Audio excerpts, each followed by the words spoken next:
ગુજરાતમાં રહેતા લોકો પોતાના મત વિસ્તાર લોકો દ્વારા ચૂંટાયેલા લોકપ્રતિનિધિ વોટ આપે છે તે લોકો ગુજરાત રાજ્ય રહેવાસી તરીકે ગણવામાં આવે છે। તો પછી અનુસૂચિત જાતિ આવતી મહાર જાતિને જાતિ પ્રમાણપત્ર મેળવવા માટે કેમ 1960 પહેલાની પુરાવાની માંગણી કરવામાં આવે છે?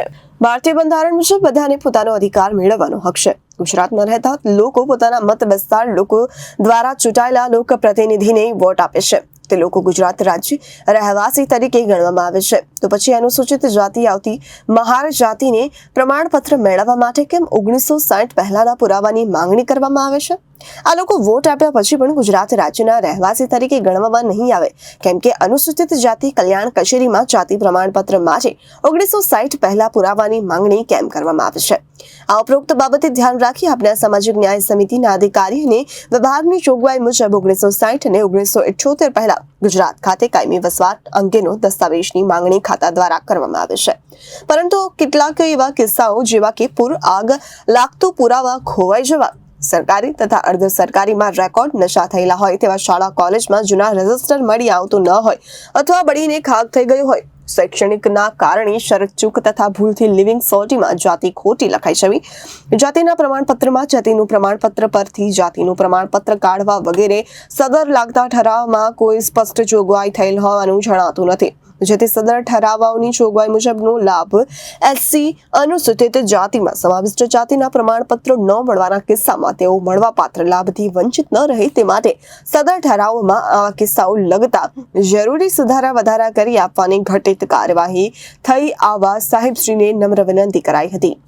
સુરત શહેર કોંગ્રેસ સમિતિના પ્રમુખ મારા સાથી વિપુલભાઈ ઉદનાવાલા, મારા સાથી કલ્પેશભાઈ, મારા સાથી સોનવણે, જે રીતે રાહુલજીએ 2024ની ચૂંટણીમાં આખા દેશમાં સંવિધાનનો પક્ષ લઈને આખા દેશને ઝકઝોળ્યા છે અને એ ઝકઝોળ્યા પછી આખા દેશે જે પરિણામમાં પરિવર્તન આપ્યું છે અને રાહુલજીની જે વાત છે જિસકી જીતની હિસ્સેદારી ઉસકી ઉતની ભાગીદારી, જેટલી વસ્તી છે તે પ્રમાણમાં એનો હક મળવો જોઈએ અને તેના માટે અમે પ્રતિબદ્ધ છીએ। આજની આ માંગણીને અમારો એમને સપોર્ટ છે અને કોંગ્રેસ પાર્ટી હંમેશા જે સંવિધાનની ધારાધોરણ મુજબ રાહુલજીના જે અમારા આયોજનો છે, રાહુલજી જે રીતે પક્ષ લઈને આ જે ગરીબ માણસો છે તે લોકોને ન્યાય મળે, પછાત અને અતિ પછાતના લોકોને જ્યાં સુધી ન્યાય નહીં મળે ત્યાં સુધી એમની લડાઈને અમે ટેકો આપવા માટે આજે એમને સમર્થન આપીએ છીએ અને આમની વાતને સરકાર સુધી પહોંચવી જોઈએ અને સરકારે આ બાબતમાં નિર્ણય લેવો જોઈએ એવું અમારું મંતવ્ય છે। મારો પરિચય સીએમ સોનવણે, શક્તિ સેનાનો રાષ્ટ્રીય અધ્યક્ષ અને બહુજન સમાજનો આગેવાન। આજે અમે કલેક્ટર સાહેબશ્રીને આવેદનપત્ર અને રજૂઆત કરવા આવ્યા છે કે અમારા જે એસસી એસટીના જે છોકરાઓ ગુજરાત રાજ્યના અંદર વસેલા છે ને જે લોકોના જન્મ અહીંયા થયા છે ને એમની પીઢીઓ અહીંયા ખપી જવા છતાં પણ એમને જાતિના પ્રમાણપત્ર આપવામાં આવતા નથી અને અમે લોકો અગર જે સમયે જાતિના પ્રમાણપત્ર માટે જતા હોઈએ તો અમને વિધાનસભાનો ઠરાવ બતાવવામાં આવે છે કે 1998માં ઠરાવ કરવામાં આવેલો કે 1960ના તમે પુરાવા લઈને આવો ને જે તે વખતે અમે ઘણી વખતો રજૂઆતો કરી તો અમને જાણવામાં એટલું જ આવે છે કે ભાઈ જે આ ઠરાવ છે એને અમલ કરવામાં આવે છે। જ્યારે અમે એમને પૂછવામાં આવ્યું કે અગર તમે 1960ના પુરાવા માંગો છો અમારી પાસેથી તો તમારી 1960માં કચેરી હતી કે નહીં હતી તો એ અમને સુપૃક્ત જણાવો, તો એ લોકોનો જવાબ સ્પષ્ટ રીતે આવે છે કે અમારી 1960માં જવાબ કોઈ કચેરી હતી નહીં અને 1981થી સુરત શહેરના અંદર સમાજ ન્યાય અધિકારી વિભાગ ચાલુ કરવામાં આવ્યો છે ત્યારથી છે। તો 1960થી લઈને 1981 સુધીની કાર્યરત કચેરી ક્યાં હતી? કે સરકારના ઘરમાં હતી કે કોઈ અધિકારી પોતાના ઘરમાં બેસીને ચલાવી રહ્યો હતો? એની સાથે સાથે અમે એમના ચોપડાની ચકાસણી કરી, એમના રજિસ્ટરોની ચકાસણી કરી તો 1977થી એમની પાસે નોંધ છે, તો વચ્ચેના 4 વર્ષ એમણે કાં રસ્તા પર બેસીને નોંધ કરી?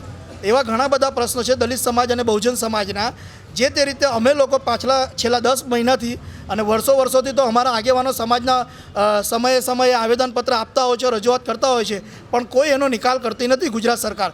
તો હવે અમે લોકો બધા યુવાઓ શક્તિ સેના દ્વારા રસ્તા પર ઉતરીને અમે અમારા છોકરાઓનો હક અધિકાર લેવા માટે રસ્તા પર બી ઉતરીશું, સરકારની સામે રજૂઆત બી કરીશું. સરકાર જેવી રીતના તૈયાર થશે અમે સરકારની સામે એવી રીતના તૈયારી કરીને સામે આવીશું.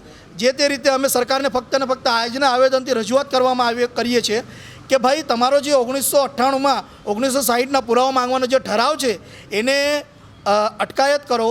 અને જે તે સમયે હવે જેવી રીતના ઝારખંડ રાજ્યના અંદર તાની ઝારખંડની સરકારે રજૂ કર્યું છે કે ભાઈ જે વ્યક્તિ પાસે વોટિંગ કાર્ડ હોય, આધાર કાર્ડ હોય ને જે ઝારખંડ રાજ્યનો સ્થાનિક હોય તે વ્યક્તિનો જાતિ પ્રમાણપત્ર વોટિંગ કાર્ડના આધારે આપવામાં આવે, નહીંતર એને ટાઈમની લિમિટ બદલવી પડે. જેવી રીતના કટ ઓફ ડેટનો એક નિયમ અલગ અલગ રાજ્યોના અંદર લાગુ છે.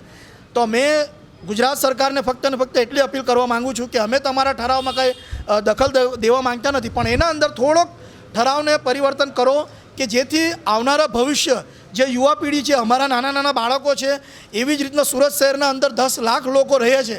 દલિત સમાજના, બહુજન સમાજના, SC ST OBC માઇનોરિટીના લોકો, અલગ અલગ જાતિના લોકો રહે છે. એ લોકોના લાખો કરોડો બચ્ચાઓના ભવિષ્યનો સવાલ છે.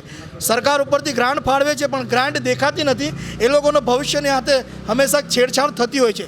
તો આજના આવેદનથી અમે સરકારશ્રીને ફક્ત ને ફક્ત એટલી રજૂઆત કરીએ છીએ કે જે તમારો ઠરાવ છે એ ઠરાવના અંદર કટ ઓફ ડેટનો નિયમ લાગુ કરવામાં આવે કે જેથી કરીને જે વ્યક્તિ 30 વર્ષથી ગુજરાતમાં સ્થાયી હોય 30 વર્ષના પુરાવા આપીને એમના પરિવારજનોને જાતિનો દાખલો આપવામાં આવે.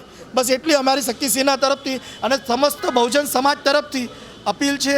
અને અમે એ અપીલ કરીએ તો છે જ, લેખિતમાં બી કરીશું, રસ્તા પર બી આવીશું અને આગેવાનોની સાથે મળીને વિધાનસભા સુધી જવું હોય, હાઈકોર્ટ સુધી જવું હોય કે સુપ્રીમ કોર્ટ સુધી જવું હોય, અમે તમામ યુવાઓ, તમામ મહિલાઓ અમારા હક અધિકાર માટે લડીશું. જય ભીમ, નમો બુદ્ધાય. Reporter Arvind Rathod, Janadesh news, Surat.